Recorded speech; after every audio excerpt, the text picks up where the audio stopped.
Сегодняшний прошедший форум, я думаю, действительно станет традиционным, ежегодным, такого своего рода мотивацией, импульсом для молодых учителей, педагогов со всех районов нашей области Жетісу. Форум өте жоғары позитивті деңгейде өтуде.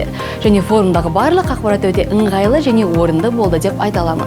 Форумның ең басындағы физикалық жаттығулар және сонымен қатар спикерлердің сөздері қатысушыларға өте жоғары деңгейде мотивация және дұрыс көңіл күй бере білді. Жас мамандар форумы өте жоғары мәреде өтті.